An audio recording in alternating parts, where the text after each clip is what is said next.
Winter is well on its way. It's very cold outside. Everybody wants to stay warm. And of course, there's no shortage of products out there promising to help us stay warm for a price. But do they work? Well, we asked some very chilly viewers of ours to help us find out in our latest edition of Human Lab. This is Human Lab Stay Warm. Human Lab Keep Warm. Please welcome back to our show, Dr. Keri Peterson. Thank you. It's great to be here.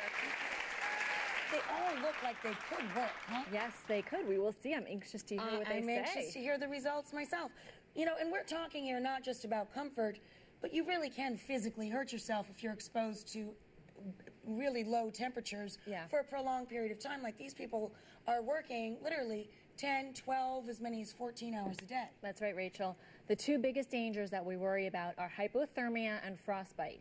And what hypothermia is, it's when your core body temperature drops. The typical body temperature is 98.6 degrees, and it takes just 3 degrees drop for it to be a medical emergency. Really? 3 degrees. And a lot of people think it takes frigid temperatures to do this. It doesn't. You can start to develop hypothermia when temperatures go below 60 degrees if it's windy out or if you're wet. Are you kidding? Mm-hmm. How does this work? Because this looks like a piece of tinfoil. I don't get this. It looks too simple to work.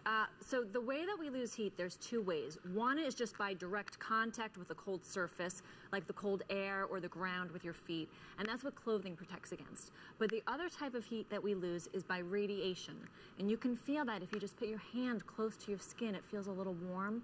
That is radiating infrared rays, and what the aluminum does is that it reflects that heat. This really is aluminum? It's aluminum, coated with aluminum, and it reflects that radiating heat back onto your skin, so it makes sense that it worked for Ashley. So this really is like a high-grade piece of tinfoil. Yeah, and in fact, material like this is used by NASA on the satellites to keep them warm as well. Who knew? What would you suggest and how does this work? So the way that this one works is, I mean, typically what do we do when our hands are cold? Some people rip off their gloves and they go blow in and then put them back on, but that sort of defeats the purpose. You're taking your gloves off. Your hands are going to get cold again.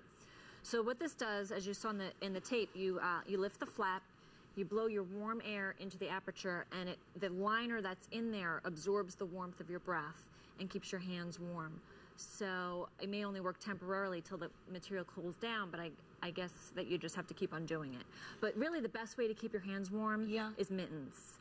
They actually are the most effective way. But he can't work with the mittens because he's doing you don't get the dexterity that you do with the gloves. If you were going in and out of water like Alex, you really need something waterproof, not just water resistant. And I think these may have just been water resistant. These may be great just for being outside in the cold, like you're shoveling snow like the rest of us or whatever, but when you go to work, you got to get something waterproof. I'm very worried about your hands. I'll take care of my problems.